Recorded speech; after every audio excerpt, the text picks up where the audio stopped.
Well, hello, everybody. Welcome. Thank you for being here. We are at the Greater San Diego Association of Realtors, and my name is Kevin Burke.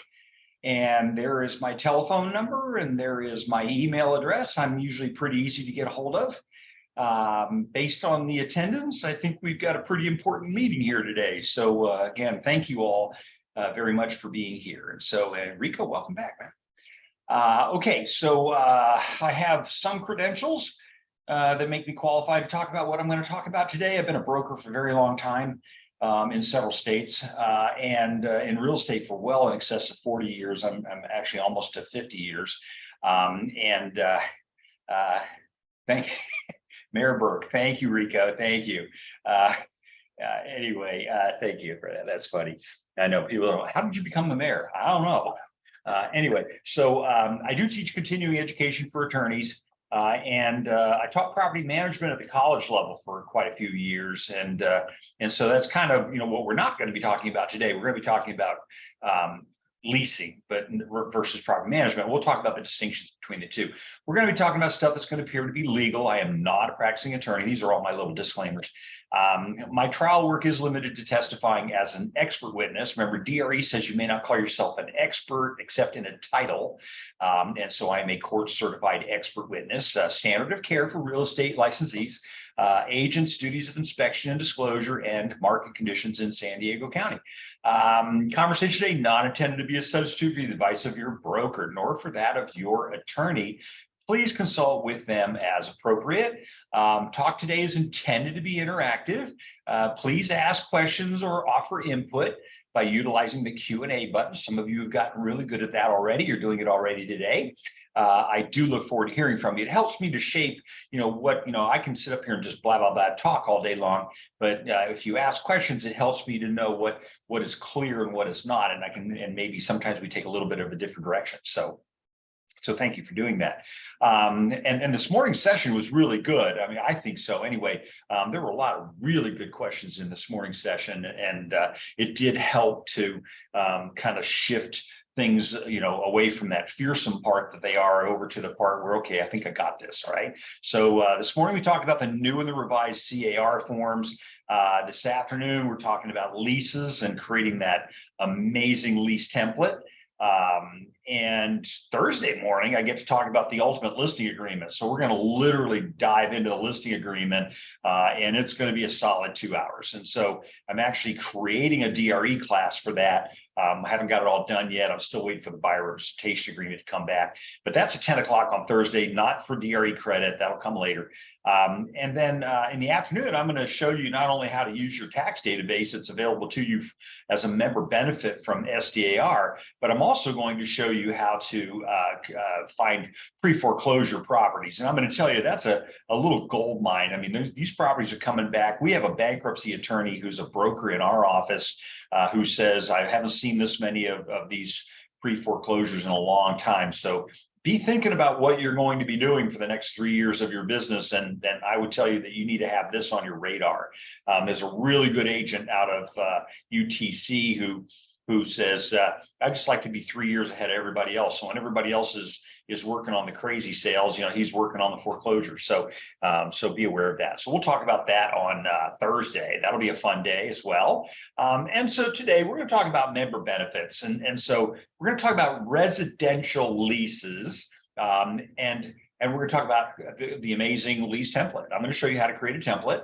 And I'm going to show you how to make it easy on yourself. And I'm going to show you why I was not having a heart attack when CAR updated 67 forms at the end of June, because I knew I had them all in my template. And so I knew that I'd have all the current forms. And when I go ahead and create a lease, everything's all right in there, ready to go. Okay. So some key concepts, and let's talk about that. So our subject matter today is residential leasing. The commercial class is a separate class. Okay, so I'm assuming that everybody here is looking for residential leases and also not property management. Property management is a separate class. So when I do the property management class, and I'm going to show you the difference between the two, but the property management class is one of those things that it's what you do that makes it property management versus just a lease. And again, on all this stuff, you need to be talking to your broker. Check with your broker before doing either one, and make sure that your broker understands what you're doing. A lot of brokerages do not carry E&O insurance for property management. And a lot of them forbid doing property management. Again, I teach the property management class, I teach the forms, I do all that. But again, if your broker doesn't allow you to do it, then I would tell you, I wouldn't, listen, let's not get in front of the broker, okay? Because the broker's there to protect you, all right?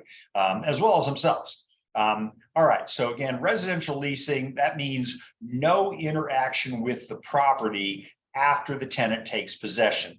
And we're gonna look a little bit at that lease agreement, and we're gonna see, because that's going to be most commonly what you're going to be looking at. And I'm going to show you that what's going to happen and what is going to trigger the event that says you are done, you no longer have an agency relationship with the owner, and CAR has actually put that in the form. So it's kind of a neat thing, but it protects us on a lot of different scales. Okay, but clearly after the tenant takes possession, you're done. But we'll talk about the specifics of that. So the leasing agent, once the keys are handed over to the tenant, in commercial we call the tenant the lessee, then it's over. What keys constitute possession in California? They're typically keys are the transfer of possessory interest, not ownership interest. Because remember, the tenant doesn't have an ownership right in the property; they have a right of possession. They have a possessory interest to occupy the property during their period of time, exclusive to all others, that kind of thing, depending on what the lease agreement says. Okay, all right. The leasing agent does not answer calls about repairs. So, 2 weeks after the tenant moves into the property and the tenant calls you on the phone and says the water heater stopped working or some other crisis, everything's always a crisis, right? At least my phone is always a crisis. Every time my phone rings, somebody's angry about something. So you do not answer those calls, or you can't address it. You say you'll have to talk to the owner, or you'll have to talk to the property manager if there is one. But you as the agent, if you're going to say you're a leasing agent, not a property manager, then you can't take those calls. Okay, you don't do repairs. You don't accept rent checks. I know that as management myself at one of the largest brokerages in San Diego, we would have people walk into the office and give us rent checks. And it's like, we don't do property management. So out of the office, go away. By the way, if you are a broker, you can obviously you can do what you want to do as far as property management is concerned. But if you are a broker associate, which means a broker working for another broker, then you need to get their permission. I had this question come to me just recently, and fortunately, the agent who had gotten their broker's license, a good agent, and working for a good brokerage, and I gave the broker associate the information they needed to have. They contacted their management at the other brokerage, still currently their brokerage, and they said the same thing. They said, you can open it up under your ticket, but separate from us. Don't use our address, don't use our phone number, don't use our logo. We don't know who you are. We don't want anything to do with it. Okay, all right. So clearly they're divesting themselves from that interest. You don't provide forms, and this is something that I see mistakenly done a lot. And so, like, for example, you lease the property to somebody. Now the owner comes to you later on. They say, okay, the lease is up in 2 months. Would you please give the tenant their notice, their 60 days notice to that we're not going to renew the lease? No, you can't, because you don't have a client. Now, and you're doing property management, right? Clearly. So let's not do that. And I don't want to spend a whole lot of time on this, but if you have questions, put it in the Q&A box. Let me know. I'm happy to answer your questions. But once those keys go away, we're done, right? Okay, to the lessor or the lessee. And distinguishing again, some people call that and say, oh, I'm a leasing agent, I don't do property management. But then they do things that constitute property management. And the Department of Real Estate is really big on this, right? So in other words, you collected rent checks. Well, no, I'm just a leasing agent, I don't do property management, but you collected rent checks. You answered those phone calls. You did repairs. You provided forms during a time when you did not have an agency relationship with anybody. Okay, that's first of all, it's going to probably be legal advice, right? Which is going to be a problem in itself. But anytime we do something, we can call ourselves a leasing agent, but anytime we do something that looks like property management, the Department of Real Estate says that is casual property management, in which case they're going to come after you like you're a property manager. And remember, property management, the #1 investigated entity of the Department of Real Estate. Okay, and there's a lot of reasons, and it's not because anybody necessarily does anything wrong, but there's, they have trust funds. And so unfortunately, trust fund, we just seem to have this problem balancing trust accounts. And so, the trust account has to have a zero balance at the end of every month, that kind of thing. But not everybody understands that. Okay. All right.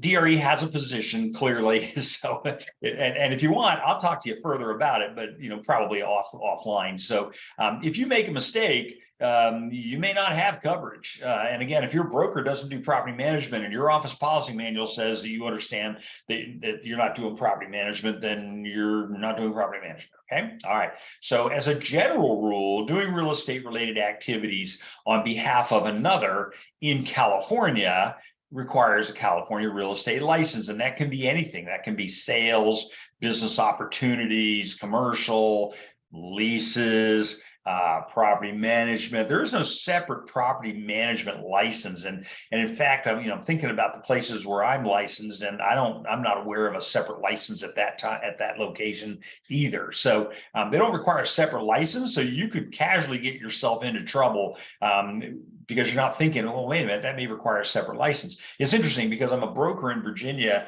and we had a case in Virginia where the Virginia agent did a real estate transaction in West Virginia, and they weren't aware of the fact that West Virginia and Virginia were two separate states. And so I thought that was interesting, but a very poor defense. So same thing, real estate license, there's no bifurcation of the licenses. You can use your real estate license to do property management, but I would not be doing it without checking and getting something in writing from your broker that it's okay. All right. Okay. So again, we're doing leases today. That's what we're going to talk about. So that rental property owner tenant relationship, the rights and responsibilities of the rental property owner versus the rights and responsibilities of the tenants. And I shouldn't say versus because they're not necessarily antagonistic with each other. But the fact of the matter is that the owners have certain things that they're supposed to be doing. The tenants have certain things that they're supposed to be doing. And so we'll talk a little bit about that today. So some change in the terms, we've changed some of our language.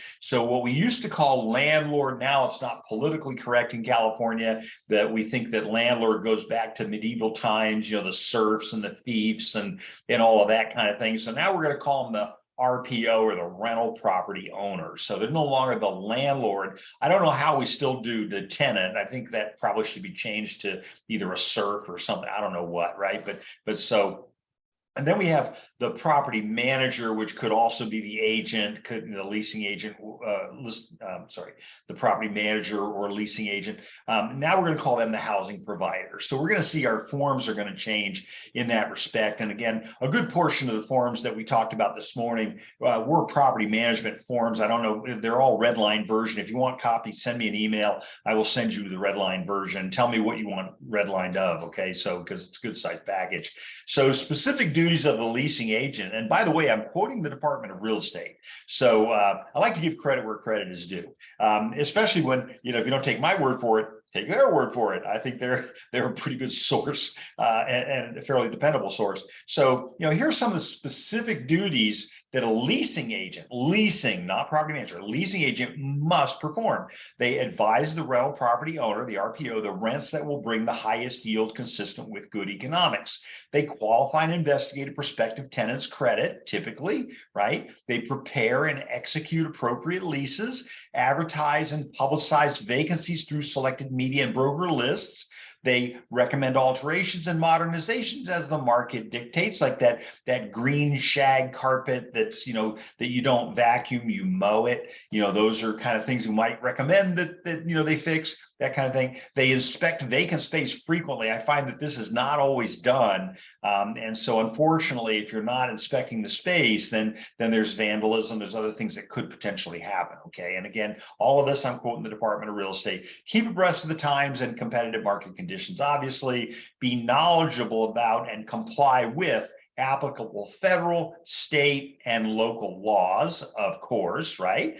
And the DRE requires, and this is a big one now, the DRE requires that all lease agreements prepared by the licensee, okay, have to be in writing. And that's to satisfy the statute of frauds. And again, we're back to the medieval times and all that kind of stuff. And that merely says an interest in land, in order to be enforceable, must be in writing. And so we are tasked with having everything that we do be in writing, okay? And I know they didn't emphasize that when you got your real estate license, but I'm going to tell you something. Is it required that there be a lease agreement between a written lease agreement between a property owner or a housing provider and a tenant? And the answer is no, unless we're involved. And if we're involved, it has to be in writing. Does that make sense? So in other words, oral agreements are enforceable in law.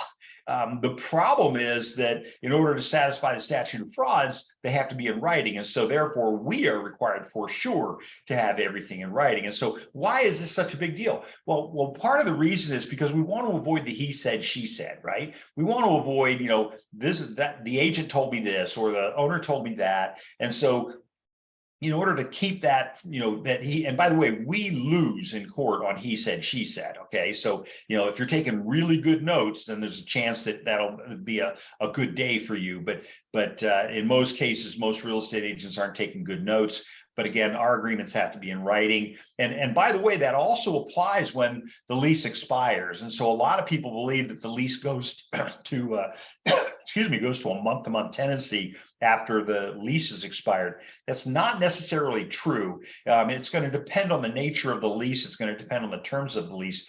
Hi, Jeanette. Are we saying hi, or do you have a comment you want to make? Or did I say something I wasn't supposed to make? If you have a comment or something, go ahead and put it in the Q&A button, okay? But thank you. Hi, I hope you're doing okay. All right. Okay, so, but remember, things have to be in writing. And so, and if they're not in writing, we're going to lose every single time. And again, I get back to that lease expiring kind of thing. I think you need to have that lease extension done, and it has to, yes, be in writing. But a lot of people think, oh, no, I'm not getting paid anymore, I don't care. Well, then you're not communicating with anybody about that property. Otherwise, you're doing property management, okay? So will emails be good? Yeah, I like email. Jeanette, that's a good question. So email's good. Jackie Oliver, one of our attorneys on the risk management committee at SDAR, made a comment. She said, emails are replacing certified mail. Now they're not, because the law has certain things that have to go certified. But emails are pretty good. I mean, but only if you get a response. So I'll frequently send an email. I'll send that confirming letter. Jackie wrote a really good confirming letter. Again, she's an attorney, barred in 4 states, and by the way, a concert pianist.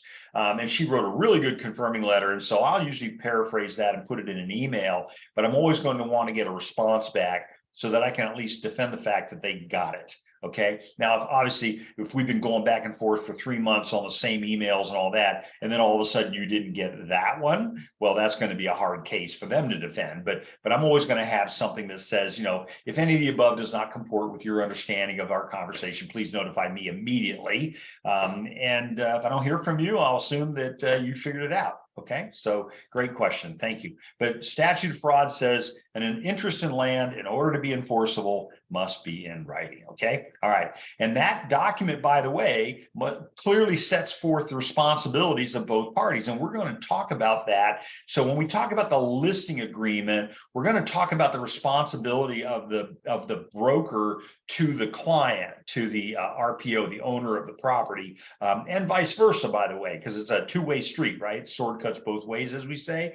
And then when we talk about the lease agreement, we're going to be talking about the contractual relationship between the tenant and the housing provider. Okay, so 2 different things. In fact, state exam question, right? In fact, in a couple of states that I can think of, because I teach the state exam, but a couple of states where we actually say that the the question is who the property management agreement is between who, and it's usually the owner of the property, and then tenant seems to get picked a lot. Well, the tenant doesn't have an agreement, a property management agreement with the housing provider. They have only the owner of the property does, and that's the question. The owner is the answer, and that is the one that's frequently gotten wrong on the state exam. Okay, all right.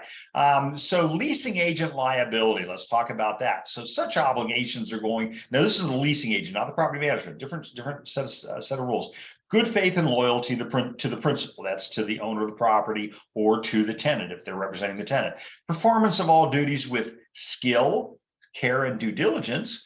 Full disclosure of all pertinent facts. Avoidance of commingling of funds. Please, you all know what commingling is, right? Commingling is when you put your money into an account held in trust for others. So again, for commingling to happen, you as the real estate agent would never take the tenant's deposit check and put it in your account. That is clearly commingling. That check belongs to the broker. It actually belongs to the owner, and a lot of times it'll go via the broker, but it is clearly not yours. I've had that situation where agents have had checks made out to themselves. That is not going to be a good day for anybody. Okay. All right. So commingling is putting your money in with the money of others. Conversion is the opposite. Conversion is spending money that we don't really know whose was whose, right? And so you can't say, well, I had, this much money in there, and so I didn't spend that much, so it must be their money. That's not going to be a good defense. So no commingling, and refraining from personal profit. Now, by the way, it's okay. You're in a business to make a profit. There's nothing wrong with that.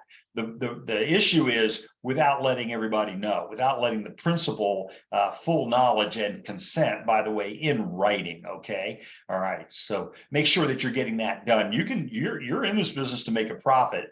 Who knows if we ever make it, right? But we need to make sure that we don't have any secret profit, and that's what the DRE calls it. A secret profit is you made money and without the client knowing about it, and obviously they needed to know about it. Okay. All right. The agent must be familiar with the laws concerning real estate licensing. Okay. So when your license is going to expire, that you have to take the classes and you have to pay the renewal every 4 years in California. In some states where I am, it's 2 years, but 4 years in California. So, probably one of the more common calls I get from real estate agents is, my license is expiring. And I go, yeah. And they say, what do I got to do? And I say, when's it expiring? And they say Friday. And I go, you're going to have a hard time. We got some work we got to do.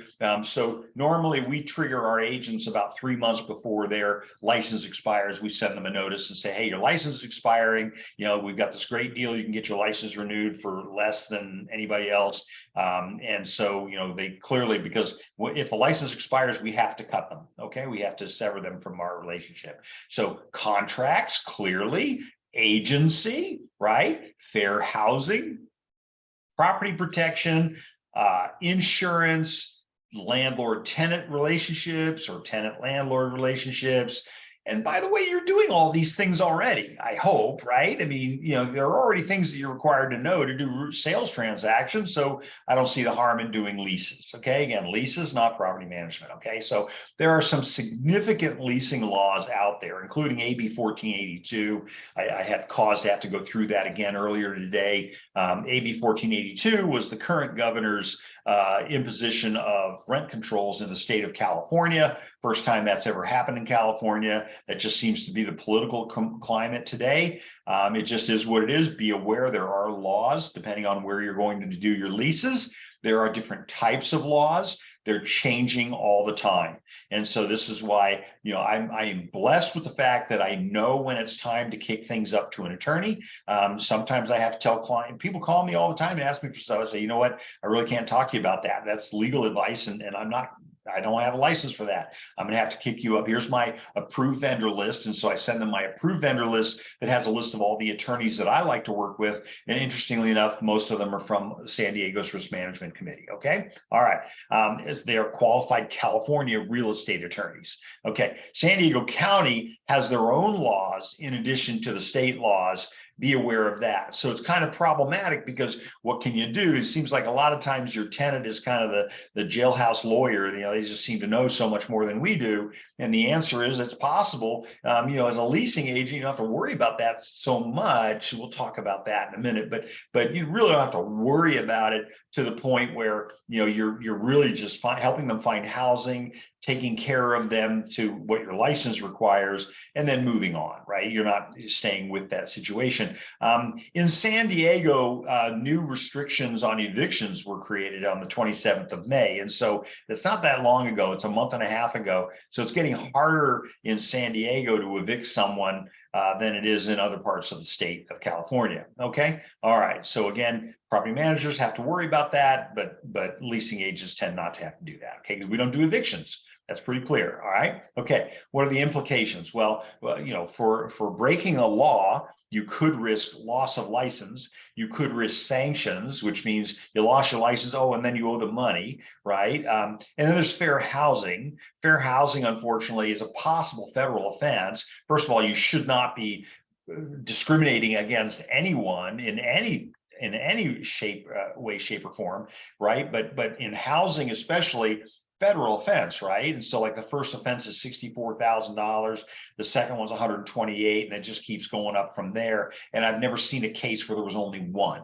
It's usually 8. So it can be certainly, I don't know if people think about the penalty before they do the crime, but first of all, you shouldn't be doing the crime. Okay, so it's a crime, so therefore the criminal sanctions and probably no E&O coverage, right? So you have criminal sanctions now, which could be jail time or something along that end, but your E&O carrier is not going to cover you if you break the law. Okay. All right. So, and again, I'm not saying this to make anybody afraid. I just want you to know the facts. And then that way we can work from a good foundation that, it's not all, rosy out there, as we say. So loss of license, clearly. Tenant selection. So let's talk a little bit about tenant selection. So screening. So you as the licensee will normally pick up the process of screening the tenant to see if they're a good fit for the owner. Now, I've heard several different variations on this theme. Do you take the first tenant? Do you put them all in a pool and then let the owner decide? Again, with leasing, it's a little bit easier. In property management, the property manager is usually making the decision. But in leasing, we normally can kick that up to the owner. And in fact, San Diego Association has a good program called Smart Union. It's associated with TransUnion. And so for credit reporting purposes and stuff like that, we personally don't want their social security number in our file. But they essentially, we have them go to the screening company, the tenant, they go to the screening company reports to the owner, as well as to us, what they think, is it a good risk, not a good risk, that kind of thing. all done by data, all done by research that they do. The tenant pays them directly.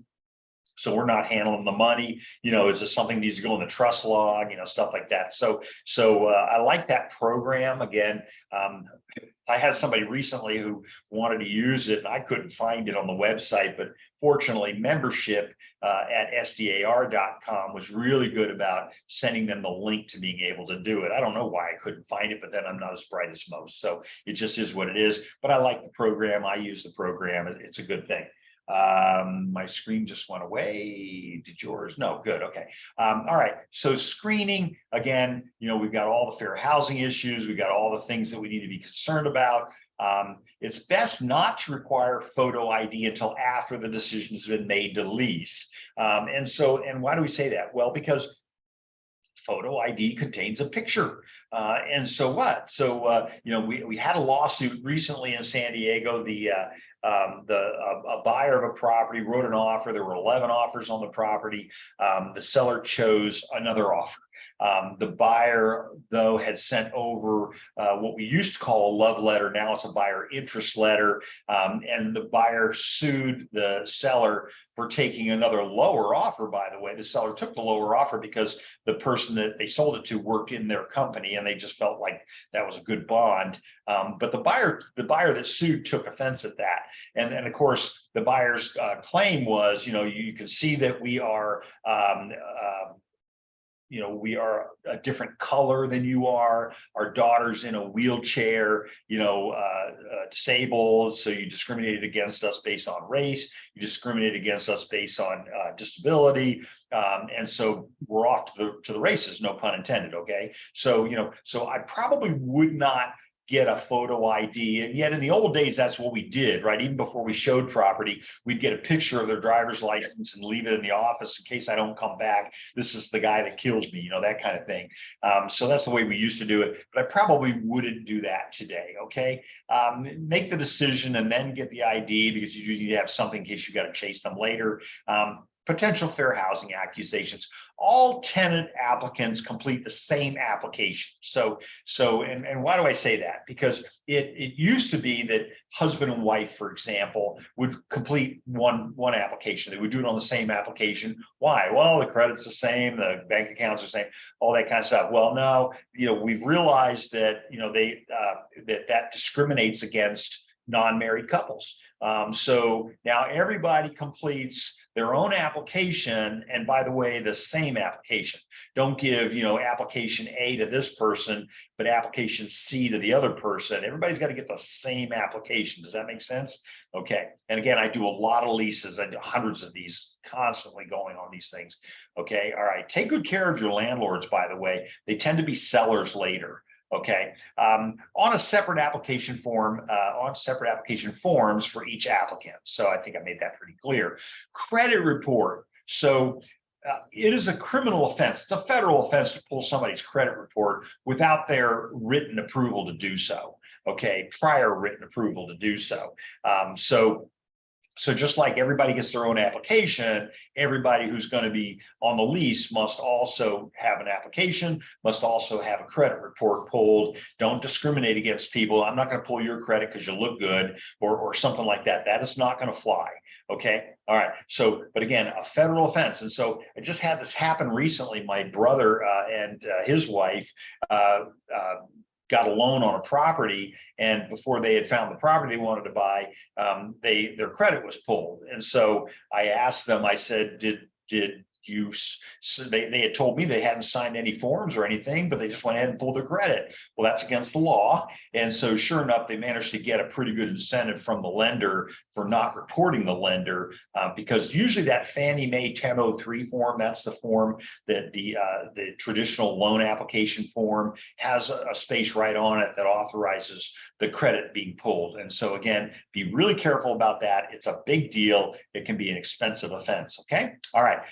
And so again, you must have a separate credit report for each applicant over the age of 18. You want everybody who's going to live in the property over the age of 18 to be on the lease agreement. And that assumes, of course, over, for greater than 14 days.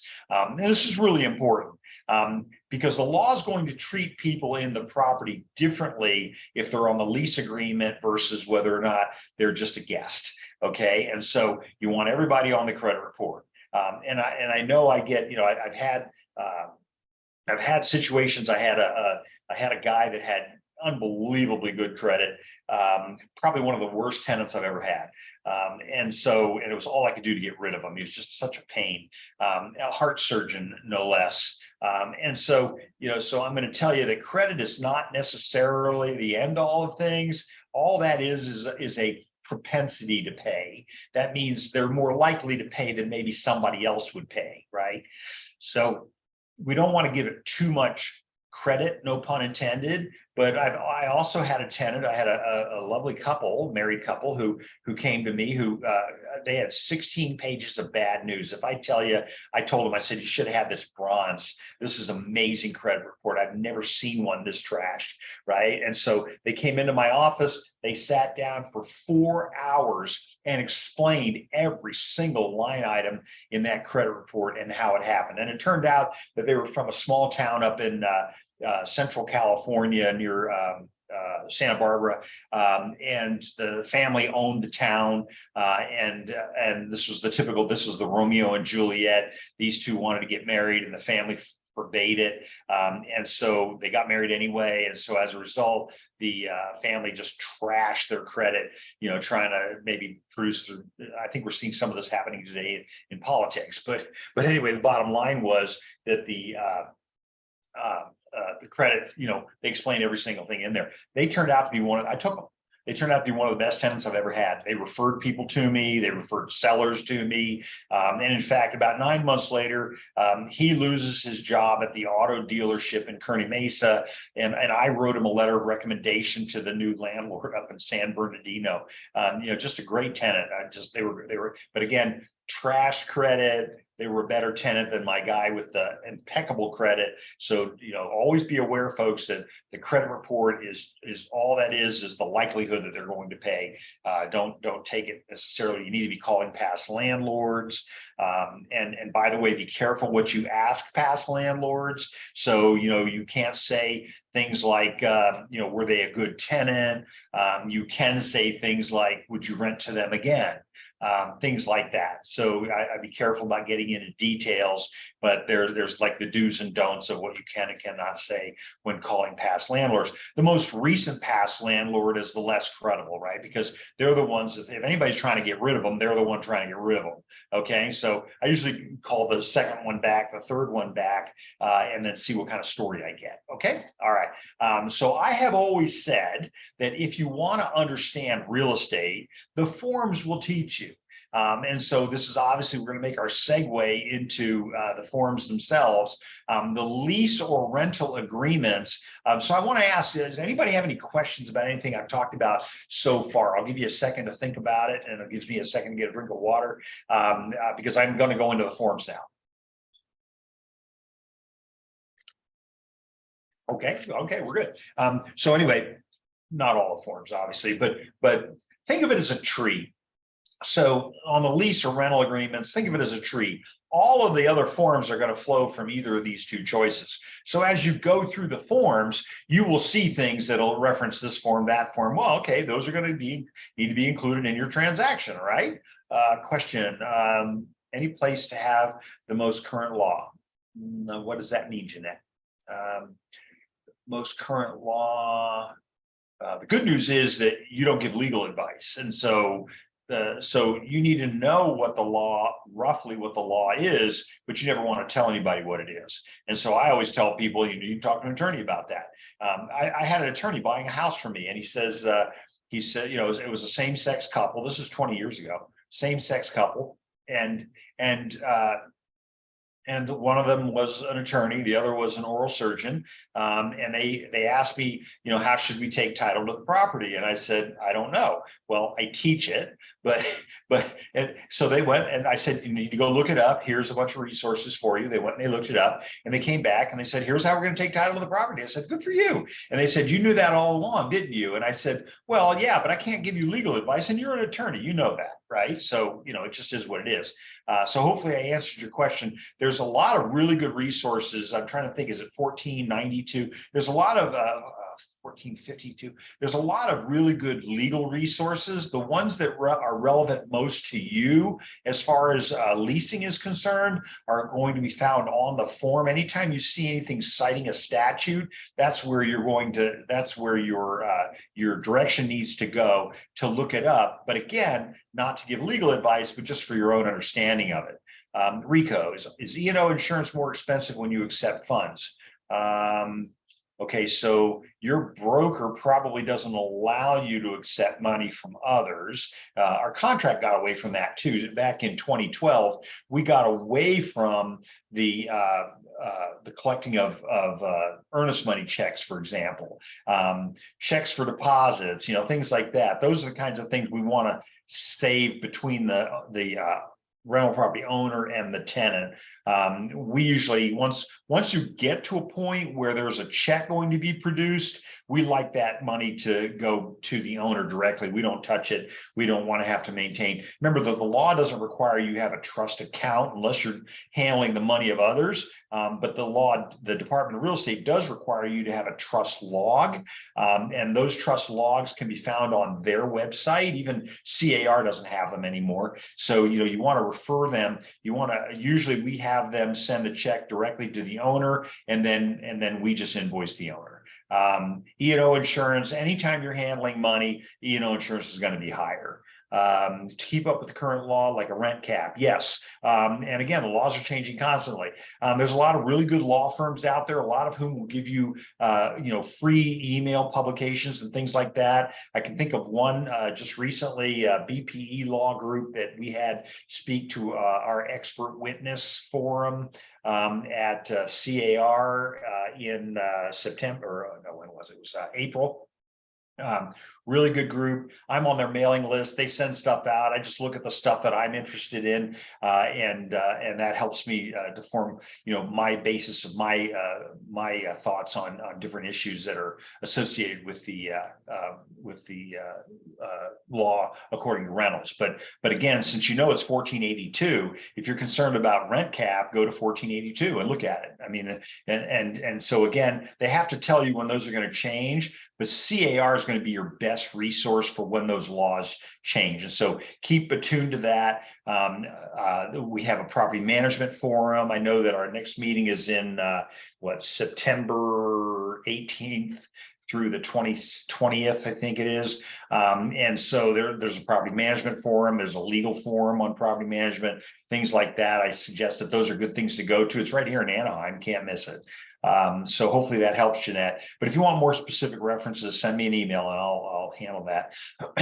Thank you, Rico. Yeah, anytime you accept money from others, you're just going to be paying more money in insurance. Okay, and again, so this happens all the time in property management. For example, the person handling the funds, has to either have a license or be bonded. There's a lot of requirements on that. And so you want to be really careful that you are following the letter of the law and more appropriately, the intent of the law when you're dealing with other people's money. Okay. So again, all forms flow from either of these two choices. We're going to have a listing side. We're going to have the leasing side. On the listing side, we're going to have the listing agreement. That's the form LL. And so let's go take a look. I want to get into some of these forms because this stuff is the fun part of all this. Where's my link, Linda? Okay, here we go. I'm looking for. Did I get logged off already? Oh, darn it. Okay, hang on a second here. We're at CAR's website. I'm going to have to sign in really quick. I might not have signed in yet. And part of the reason is because it signs me out pretty. I wish they would give me a longer time period because I'm on this all day, right? But sometimes I go on to do other stuff, the 12 windows open on my computer, and I don't actually get back to it in time before it logs me out. So I'm going to go up here to my templates. And here's part of the reason behind this is that I have several templates, and we're going to talk about templates in a minute. But when I look at my templates, I look and I see that I have my where is it? Here's my property management template. Here is my lease template. So we're not going to do property management. We're going to do leases. So let me pull up my lease template. Notice it says June of 23 because I updated it at the end of June so that I knew that I would be compliant. Okay, everybody good? All right. So this is my template. So again, as I promised you, I've broken it down into several sections. Now, again, why do I create a template? Karen, hi. Karen, question, Q&A field. Question. You can't see it. I know that's what you're about to say. There we go. How's that, Karen? Karen, does that work? I think that's probably what you were. Yeah, I can't see it. I'm sorry, Karen, but thank you for letting me know because it's kind of, this morning I got on to something and forgot to look. And so, I have another computer over here that I can see what you can see, but I got to remember to look at it. Okay. So everybody okay here now? This is my template. This is the template I created for leases. So now when agents in Linda's office do leases, they use this template. So they create a new transaction, they give it a name, and then they apply this template. And then as a result, they get all these forms in it. Okay, so leases don't have nearly as many forms, but they can get us into much more trouble. Okay, so let's look at the listing side, and you can see right here, I'm going to click on the listing side of my template. I've got my agency disclosure. Now, why don't they include the agency disclosure in the lease listing agreement? And so let me pull up the lease listing agreement. I'll show you what is included. So here's what the lease listing agreement looks like. All right, we're going to go through this. We're going to just knock this one out. But notice there was no agency disclosure up at the top of the page. Okay, so why not? Well, let's take a look at the agency disclosure, and that'll explain to us why not. So here is my agency disclosure, and the very first thing it says up here at the top, this form is being provided in connection with the transaction for a leasehold interest exceeding a year. So agency disclosure is not required for leases of less than a year. Now, all you're disclosing is the concept of agency. I think you need to have your head examined. I shouldn't say that, but I think you need to be doing agency disclosure in all of your transactions, right? Why? Just because it's not required by law doesn't mean it's a really good idea. Okay, so I do this. I always do the agency disclosure. So this is included in my template. All right, so this is because I want to talk about it, and we didn't change the language. I mean, in the old version of the agency disclosure, it said seller, landlord, buyer, tenant. They didn't carry that all the way through. So, but it is the same thing. Okay, so if this is a transaction for more than a year on a lease, Civil Code 2079, that's the civil code that regulates you and I, requires that you have this. So now if it's 6 months, tell me, what's the harm in you providing an agency disclosure? I don't think there's a harm in it, okay? But on the same token, is it a benefit? And the answer is yes. You've disclosed the concept of agency. I think it's a good idea to do it, okay? All right, and I'm telling you that from an educated position. I think it's a good idea, okay? So there's my agency disclosure. Again, always the first form I ever have the client sign prior to doing a transaction. Let's go back now to my lease listing agreement. And again, notice the date, 6/23. And so be very, very careful. Make sure if you're creating templates, and I'm going to show you how to do this in a second, but when you're creating your template, if the template is in the template folders, right, then CAR will update your template. Okay, so they will change the forms. So you can see I just opened this up for the first time, my lease template, and it's got the 6/23 version. Okay, previous to that, it had the 12/22 version. But when the upgrade occurred in the end of June of this year, they automatically updated all of the forms that I had in the program. Does that make sense, everybody? It's a very, very important concept. Now, what they didn't do is they did not add new forms. Okay, so I'm okay with that because I know there were only 4 new forms, right? Remember the class, if you were in the class this morning, you know that the contingency removal for the buyer, contingency removal for the seller, the RPOD, which is the rental property owner disclosure. We're going to talk about that in a minute. And then the RUPA, which was the residential unit purchase agreement to be used in commercial or vacant land transactions. Those are the only 4. So, again, only the RPOD applies to my leases. All right. So this is my lease listing agreement. All right. And so now, instead of doing it the way that we normally do things, they're going to have a lot of the forms that you are currently using in your purchase agreements are going to be located down at the bottom instead of the top. So here's my Fair Housing and Discrimination Advisory down towards the bottom. And then underneath that, my California Consumer Privacy Act Advisory, which did update in December of 22. And then let's see, I think that's it. Yeah, so that's all they've done. I don't see the wire fraud advisory. I've added that in my template because I really kind of think the wire fraud advisory is a good idea.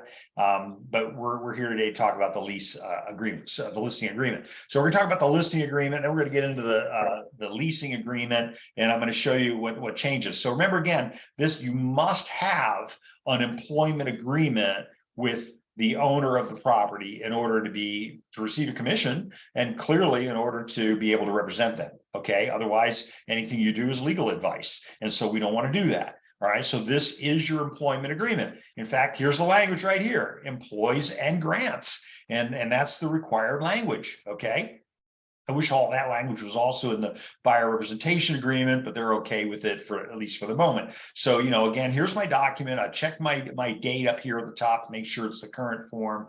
I've got my date prepared. That's going to be the date I put it together, just like your purchase agreement, right? And then I'm going to have the name of the rental property owner. We've clarified now that it's not the landlord anymore. Now it's the RPO. Okay. And so here's the brokerage's name. I'm showing you our templates so you can at least get an idea, what goes where. The beginning date and the ending date. So how long should your listing agreement before that? Check with your broker on that. We do ours for 6 months, but some people do them for 3, some people do them for 1, some people do them for 2 weeks. So you set up whatever you want that to look like.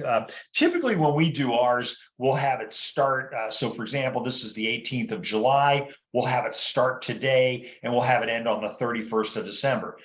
December 31st is the most common expired date for listings. Why? Because nobody wants their listing to go into January because then it starts to look like a really old listing. so normally, and we follow that, but we've got really good client control. So, when we take a listing, we know they're going to relist it on January 1. And so right around middle of December, we have them sign a new listing agreement that starts in 2024. Okay, so there we are. We're already at 2024. Everybody good? Okay, something just moved on my screen. I don't know what it was. All right. So anyway, so whatever that beginning and any date you want it to be, the exclusive and irrevocable right. Yes, that's how you pronounce it. Irrevocable right to lease or rent. And then I'm going to have the property address here. Why? Because I have to have a subject matter of what we're doing. And by the way, this top part are called the recitals. So whatever you fill in up here tends to carry over to all the other forms. Okay, everybody good? All right, that's paragraph 1. Okay, so paragraph number 2, I get into my listing terms, right? CAR likes to set these up so that paragraph 3 is always about compensation, things like that. Now, they weren't able to do that with the new buyer representation agreement, but all the other forms say the same thing. Any questions about this so far? Okay, so listing terms, a rent amount, whatever that is. Again, this is assuming you're taking the listing. Rental amount per what? Month, day, year. Security deposit, you got to put it in there in order to be authorized to collect it. Type of tenancy, whether it's month to month or 1 year. Most agents do year because they like to get paid on the gross rent normally versus doing it month to month, in which case they got to chase everybody around for the money. Question. Victoria, hi. What if you're representing an elderly family member that has a property he wants family members to advertise for rent, who will eventually inherit the property? Since he cannot be involved in the advertising management of the property and wants his family to do this, what do you recommend with respect to lease agreement and responsibilities? Okay, so first of all, if you do not need a real estate license to buy or sell a home of your own. Anytime you need a license is when you represent others. So elderly, not elderly, he wants the family to do that. I've done it. I had my mother passed away. Obviously, I'm the family representative for my mother. And so I'm able to advertise the property because I'm selling it on her behalf for her estate. Okay, now, ultimately, I listed it with a brokerage firm. And he said such a kind thing at the end of the transaction. He said, God, I can't believe how much I learned from you. And I went, well, I appreciate that. But this is in Arizona. And so, it's common law. So anyway, but my job was to represent the family and represent the estate. So to answer your question, Victoria, they can represent themselves. That's not a problem. You don't need a real estate license to represent yourself. You only need your real estate license to represent others. Even if I own a property, and I own property in other states, I can represent myself buying and selling, not as a licensee, but as the owner of the property. I can do that, or a family member of the property. I can do that. Okay, but if I do have a license in those states, and in some of them I do, then I must also indicate in my advertising that I am a real estate licensee. Does that make sense? So if this individual wants to rent their own place out or even manage their own place, there's no law that requires them to list it with a real estate agent. Am I answering your question? I want to make sure that I'm clear about it. He cannot be involved in the advertising. Sure, he can.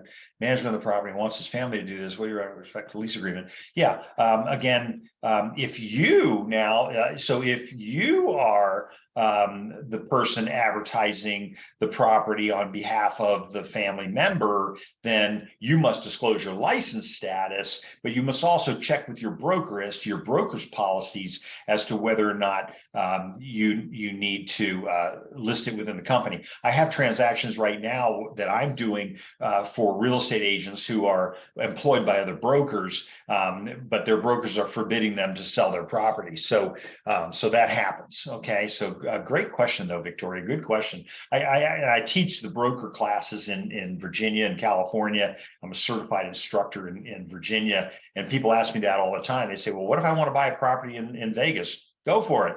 You don't need a real estate license. You can buy property yourself, right? And if you have a license in Virginia, or if you have a license in California, wherever you have a license, you can collect a referral fee, right?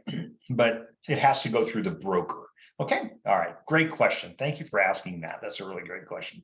Let me see if I can get this to minimize this. Nope, it's not going to go. Okay. All right. So we talked about type of tenancy, items included in the lease. And so I'd be particularly careful about this. You know, what items are going to stay. I had an owner on a property in Del Mar who was renting the property out fully furnished. I mean, it just had everything in it, including a chessboard made out of crystal, and so sure enough, first tenant, you know, breaks the head off of the king and a few other things, and so it was like, I told you not to leave that there, but make sure you get that list. So, and I always have the owner fill it out, and I tell the owner, you know, if you miss something, you may end up disappearing. You know, you're not going to have any recourse, because we're going to have the tenant sign off on this when they come into the property. Okay, so personal property that will not be maintained or replaced. A lot of times that's my refrigerator, washer, dryer. Items excluded from the lease. In this case, he excluded the garage. Good example for us on a lot of these things. He didn't want the tenant parking in the garage. He had a BMW in there, but he had a lot of valuables.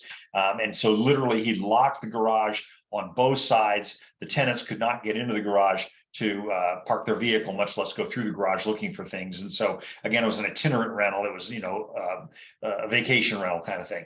Okay, all right. What else in here? Additional terms, if any. I threw in there. So paragraph number 3, and I love this, the amount, the dollar amount, or the rate, which is the percentage of commissions, is not fixed by law. And the DRE requires this. Okay, they're set by each broker individually. And then my favorite word is they may be negotiable between the RPO and the broker. And so anytime the client starts to give me grief, and they never do because they know I'm just a fun guy, but you know, if they were to give me grief about commissions, I say, hey, you better be careful, because it doesn't say that means negotiable, it means down, it means up. And so normally they realize, you know, they're getting, you know, I obviously I go into that appointment with a lot of confidence. And that's just something you build over time. But I never have anybody quibble with me over commissions, but 44 years, there must be some secret, right? Maybe I just look mean or something. I don't know what. So anyway, commissions include all compensation and fees to the broker. That is very, very important. So if you've got a TC fee, any of that kind of, anything you want to collect needs to be in here. And by the way, the Department of Real Estate says, we think the TC fees are junk fees. We think that's what you should be paying those fees and not putting them back on the client. That's just from their lips to God's ears, as we say. So I have to put in a commission amount. I can't leave it open. I put in an arbitrary figure in there, or it could be, and again, that's for gross rents, right? So the total rent. So gross rents, or it could be a dollar amount, or it could be whatever. Or there could be additional compensation for something. I took over a listing. Actually, I ended up co-listing a property with another broker who had taken a listing for a very low fee on their end, which was significantly less than I would do it for. But the owner was paying $5,000 a month for marketing. So they're spending a lot of money on marketing the property, and they figured that was going to be the lion's share. So the agent took the listing thinking that would be okay. And so that's all right. Whatever you do, got to be in writing, got to be in here. Okay. So my fixed term lease, that's the first one. Then I have my month to month, whatever that's going to look like. It tends to be less than a year. but for either one, I've got, if there's an extension or anything like that, then I'm also entitled to be compensated. Paragraph number 3, what is this now? 3A C, 3AB is going to be what we refer to on the state exam as the safety clause or the protection clause. And that's the part that protects the broker from having, the prospective tenant come around after the listing expires. The tenant and the owner get together, and then they say, well, look, it expires on Wednesday, so on Thursday we'll put our deal together. Well, that's what this clause is intended to prevent, and it's actually a state exam question. Okay, so again, without going through it word for word, because we're going to run out of time, because I want to show you how to create this. So what else? In addition, if there is anything else, they agree to pay some other figure, if any, and then we've got, do you want to be compensated in the event that the tenant purchases the property? I see agents filling this in all the time, but remember that the owner has agreed to do that, but they have not signed a listing agreement on the owner's on the sales side of things. So I don't know how enforceable that is, but okay. But I see people doing it. I just saw one on a property up in LA. People do it. Okay, but is it enforceable? That's going to be up to your broker, right? All right. So in F, we talk about how much of the gross commission that we're going to receive that we're going to give to the other agent. And so I tell people all the time, I never see these split in half, almost never. So what do we have up there? I think we came up with what, 6%. So then you would think that in the MLS it would say 3%, but it says 2.5%. And so this is actually fairly common where the agent, well, they're willing to work for 2.5%. So, but again, commissions are not, commissions, but as the buyer's agent or as the tenant's agent, just like the buyer, I did not have the ability to be present during the conversation about commissions. And so I'm stuck with whatever the seller's agent or in this case, the landlord, the RPO's agent has agreed. They have to put it in writing in here. And one of we actually added this clause probably about 20 years ago because we were seeing so many agents not being fair, whatever that is. I don't know. We always say fair is a place where you show pigs, right? So, Del Mar Fair, like it's a place you show pigs. So, but now the contract says you have to put in how much you're going to pay the other side so that you've notified the owner of the property how much that's going to be. Okay, so fair or not fair, whatever it is, you just put in whatever that number is going to be. Tenant payments. So where are the tenant payments? So as a matter of default, all the monies go to the RPO. Again, this is a lease. If it was a lease listing, if it was property management, then they'd all go to the broker. Okay, all right. One of my favorite things is my direct electronic rental payment. I advise against it, and here's why. If the RPO permits the tenant to pay rent by direct deposit, you should be discussing with a landlord-tenant attorney the implications of doing so in the event that a tenant defaults and an eviction becomes necessary, because you don't have the protections that you have with that check coming in. Does that make sense? Okay, and then there's that wire fraud advisory that was not attached. I don't understand why we didn't attach it, right? Key safe lockbox. So in a regular listing of a house for sale, we have an agreement in there as to the placement of the lockbox. Remember, you may not put a lockbox on a property without consent. So now we have a tenant property, we need to have additional consent by the tenant. And since the tenant is not a party to our listing agreement with the owner, we're going to have the tenant sign that additional KLA. And that says the same thing. It says we don't have insurance to cover your toys. You're kind of on your own. In fact, in our lease agreements, we ask the tenant to get insurance to cover the owner as additional insured. We want to sign MLS, security insurance. Again, as I said earlier, we don't have insurance to cover your toys. So I've seen the most bizarre things at houses that I've gone through on open houses and caravans and stuff. And I've seen guns on guns up on dressers, knives, pictures that I probably wouldn't have put up there, money clips, things like that. I'm just astounded at what people leave out of their homes. But I don't know, I'm not that way. I don't leave stuff around. Ownership, title, and authority. Nobody else has any interest in this property. And you got to watch out for that, because sometimes, like, mom gave us the money to buy the place, so she has an ownership interest in it. And so even though it's not on title, she may still have that interest. Okay. All right. What else? brokers and RPOs duties. I love this part. This is the kind of stuff that I have the lawyers write out in column or format so that they get an idea of what it is that we do for a living, right? And so, what else? Anything else in there exciting? Agency relationships, we got to talk about that, right? And so we're confirming agency. Interestingly enough, we don't have a separate paragraph for that in the listing agreement, but because there is no confirmation of agency until the lease comes in.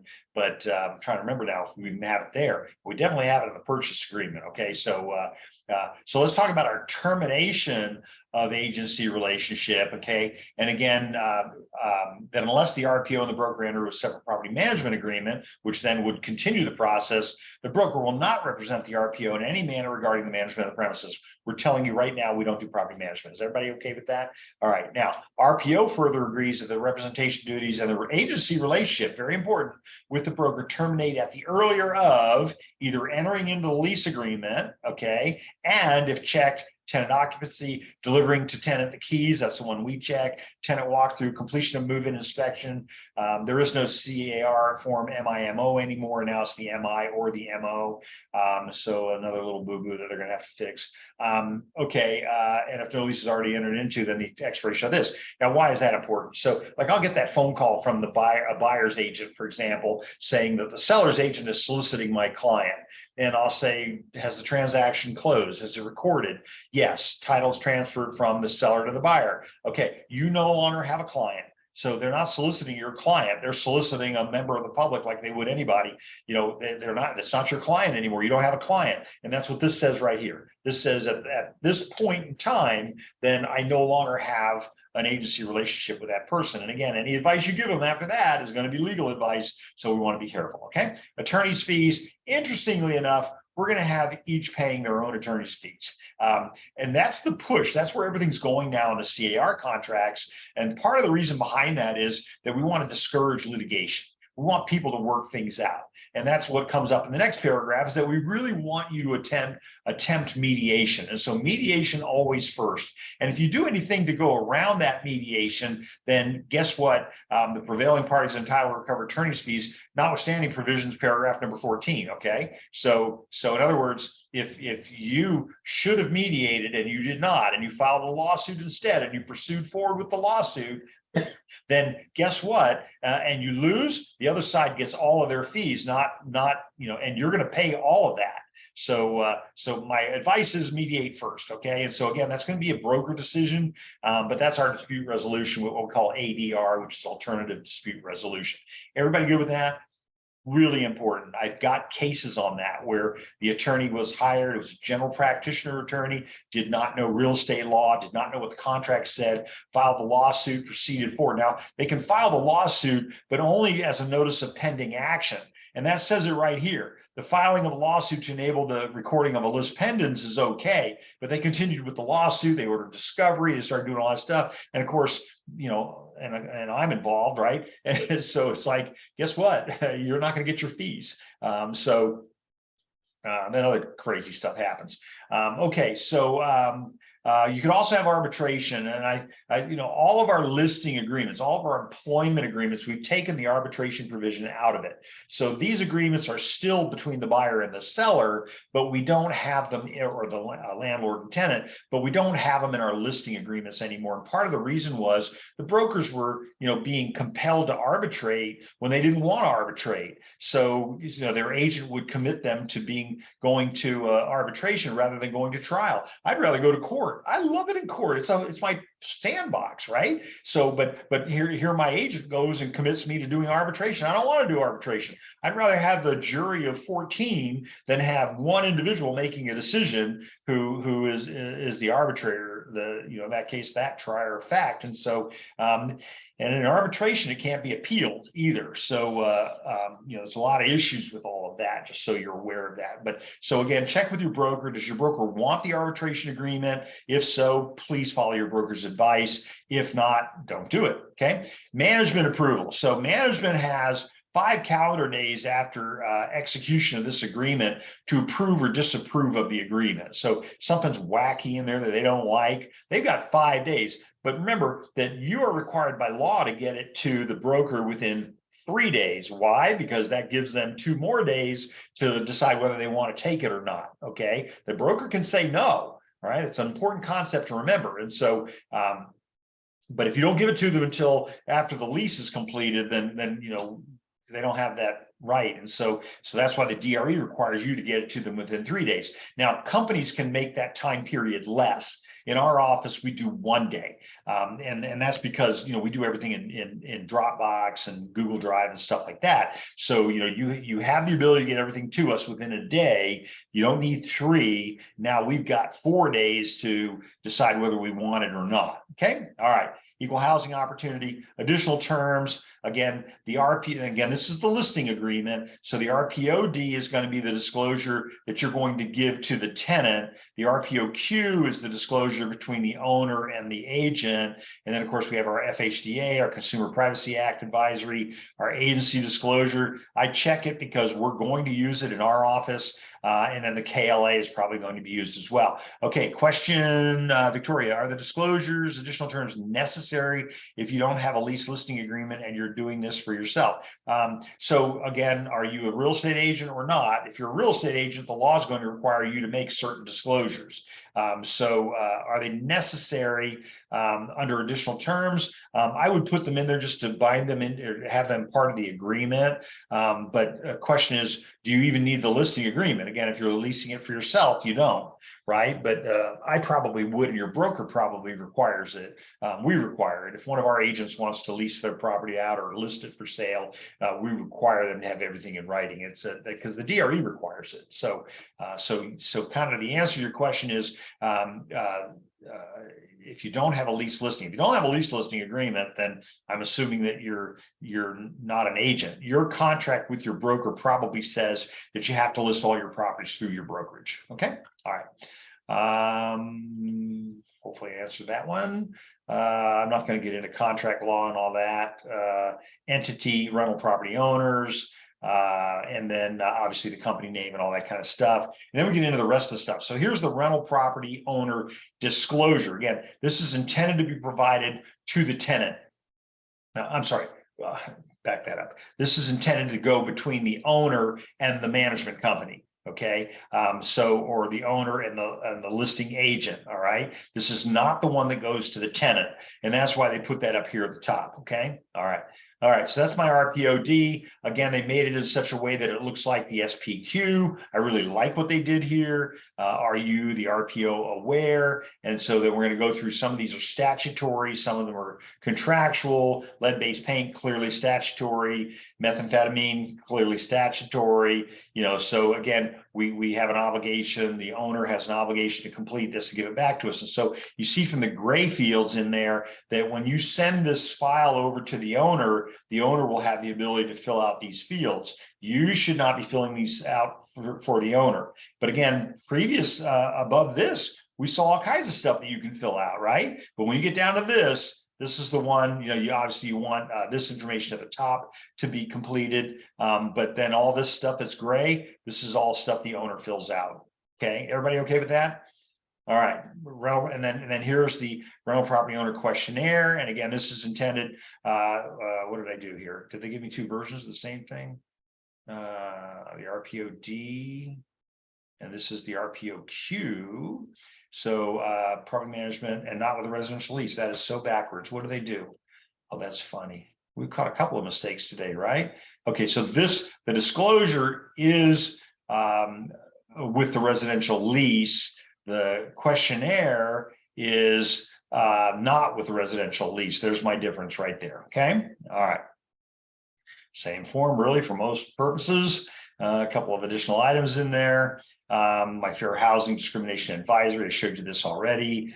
Okay, so that's it. Any questions on the listing side of things? And then I want to get us into the leasing side of things. That seems to be the one that most everybody's really interested in. Where did it go? So in that case, we're going to be doing a lease application, right? And so this is the form now. This is now known as the application to lease or rent screening fee, because remember, if you're going to collect a fee, you have to have it in writing, permission in writing, okay? So again, completed by the applicant, separate application to lease or rent is required for each occupant 18 years of age or older. Could be an emancipated minor, 17 years old, military service, emancipated minor, could be an adjudicated emancipated minor. I left home at 14. I didn't know I wasn't supposed to be doing contracts with people. There was no harm and no crime for me to do it, but for them, it would have been unenforceable against me. But again, they were doing me a favor. So I signed a lot of contracts from 14 to 18 years of age, and nobody ever questioned it. I guess I always looked older than I was. But again, contract is what the parties think it is, but we got some really bad cases where, you know, somebody tried to enforce an agreement against a minor, and it's not going to work because the court says they they lacked capacity.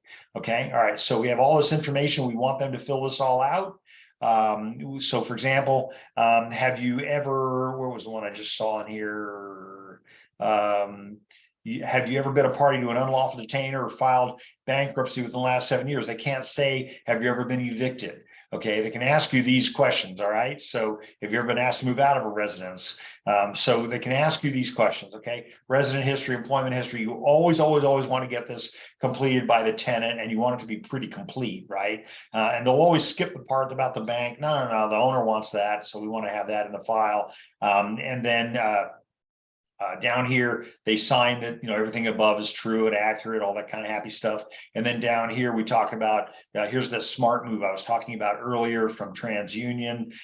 So smart union by TransUnion. We have them pay that directly. We don't get any money off of that.